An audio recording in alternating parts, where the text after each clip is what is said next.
कार्यक्रम संतों को बुला करके किया जा रहा है। तो ये बहुत ही शुभ घड़ी है, शुभ समय है, शुभ अवसर है। इसके लिए हम बहुत ही इनके लिए मुबारक है, बहुत बधाई इनके लिए जो संतों के लिए बुलाकर उसे आशीर्वाद लेकर के अपना घर में प्रवेश करते हैं। इससे बड़ा और कोई नहीं। थी वे कहते हैं जाके उत्तम भाग है मिले संत की सेव, संत समागम कठिन है तर से स्वर्ग के देव।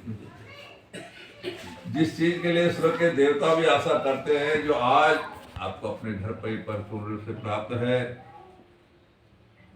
जागर शब्द दया कर आवे, क्षुधा निवारण भोजन पावे, नौ ग्रह को बस नाय चलाए, सब ही विघ्न सदा टल जाए। जिस घर में संत पधारते हैं वहाँ कोई ग्रह गोचर कोई भी वहाँ अपने आप से आप खत्म हो जाते हैं। और वो तो आज ये आपका बहुत ही शुभ समय आपका है, शुभ अवसर है जो आपने लिया है। इससे बड़ा और कोई नहीं है। तो इसलिए आपके लिए बहुत शुभकामना, बहुत बधाई।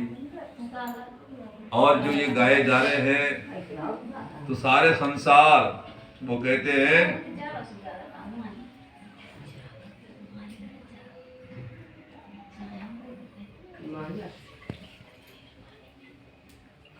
इंद्र डरे इंद्रावती, यानी इंद्र डरे इंद्रावती, शिव डरे कैलाश, विष्णु डरे बैकुंठ में जब सुने काल की गाज। यानी काल से सब ब्रह्मा विष्णु ब्रह्मे सब डरते हैं। लेकिन अब आप कहते हैं सब जग डर पे काल से, सब डर पे काल से, ब्रह्मा विष्णु महेश, और काल डरे कबीर से जब सदगुरु का उपदेश। यानी सारे काल डरे। काल डरता है कबीर के नाम से। जो हमारे कबीर पंथी हैं उनको सबको ये मालूम है, ज्ञात है कि अनुराग सागर में साहिब जी पड़ी हुई है। जो हमारी बहन बेटी जो बैठी है, जो नहीं भेद है, उनके लिए बताया जा रहा है कि यानी ये संदेश काल पुरुष का है। काल ने जीव को अनेक प्रकार के जाल में फंसा दिया। तो इस जाल से निकलने के लिए हमें ऐसी शक्ति नहीं जो हम इस जाल से निकल सके। लेकिन गुरु कृपा होती है जो इस कर्म बंधन से, काल के जाल से छुड़ाकर हमें निर्बंधन कर देते हैं और मुक्त कर देते हैं, संसार से आजाद कर देते हैं। ये सदगुरु की दया से होते हैं। तो आज सदगुरु की दया है जो आज आपके यहाँ आकर के संतों का आगमन हुआ। आपके लिए सदगुरु की वाणी सुनने को मिल रही है। ऐसा अवसर बार बार नहीं आता। और ये जो जीवन मिला है हमें, मानव जीवन, ये बहुत ही अनमोल चीज है। इसको वृथा भी ना खोएं। और ये मिला भी इसीलिए है कि इस माली शरीर को पा करके उस परम पिता परमात्मा की भक्ति करके संसार से पार हो जाए, संसार के काल जाल से छूट कर मुक्त हो जाए। इसीलिए ये मानव शरीर मिला हुआ है। लेकिन इस मानव शरीर की उसको हम नहीं पहचान रहे कि मानव शरीर क्यों मिला है। हम ये समझते हैं बाल बच्चा पैदा कर लिया, मकान बना लिया, शादी ब्याह कर लिया, बस यही है, पेट भर लिया, यही समझते हैं। ये काम तो पशु पक्षी सब करते हैं। यानी बाल बच्चा पैदा, पशु पक्षी सब पैदा कर लेते हैं, पेट वो भी भरते हैं और वो भी अपना घोंसला बना करके, बिल बना करके उसमें वो भी रहते हैं। ये कोई बड़ी बात नहीं है। लेकिन हमारे जो शास्त्र है वो क्या कहते हैं, बड़े भाग मानुष तन पाया। क्या करें, बड़े भाग मानुष तन पावा, सुर दुर्लभ सुध ग्रंथ गावा। यानी बड़े ऋषि मुनि देवता सब इसके लिए कहते हैं बड़े भाग्यशाली है जिनको मानव का शरीर मिला। तो ये हमें आज ये मानव का शरीर मिला हुआ है।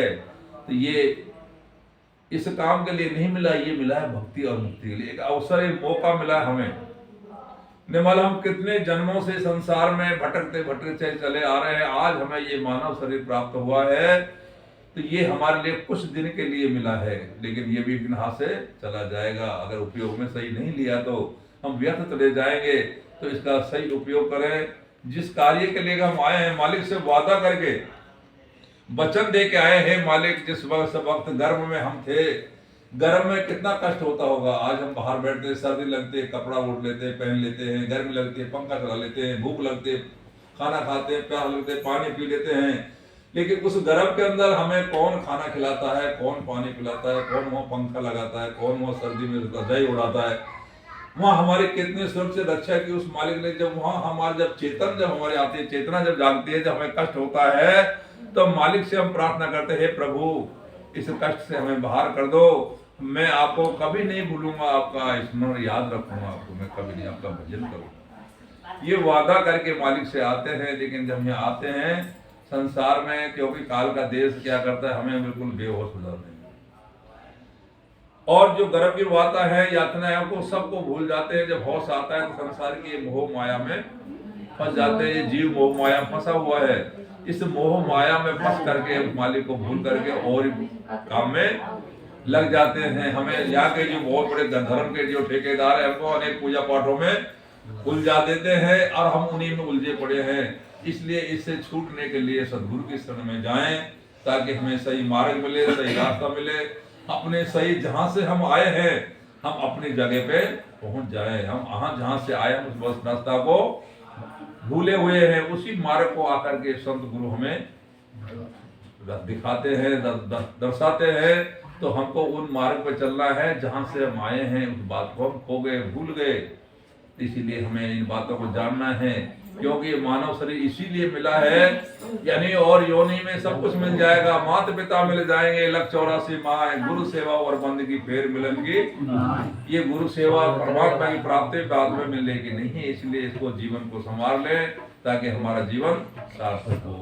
इसलिए हमारा सभी से बहन बेटी सभी से ये कहना है कि ये जीवन जो मिला है अनमोल जीवन है, और इसका कोई ये भी पता नहीं कितने दिन के लिए हम आए हैं संसार में। 10 साल, 20 साल, 100 साल, 50 साल ने हमारा आखिर में 100 साल से ज्यादा कोई नहीं, ज्यादा बहुत आखिरी है तो, और ये 50-60 पे यह संसार से रवाना हो जाते हैं। कुछ लेकर के आए हैं, अब क्या लेकर जाना है संसार में, क्योंकि हम संसार में आते हैं तो कर्म संस्कार लेकर आते हैं। कर्म संस्कार से हमें सब कुछ खाना पीना घर बार सब कुछ मिलता है, और फिर यहाँ आकर के कुछ शुभ कर्म करते हैं तो कुछ और आगे बढ़ जाते हैं, और गलत कर्म करके हम और जीवन को और खराब करके चले जाते हैं।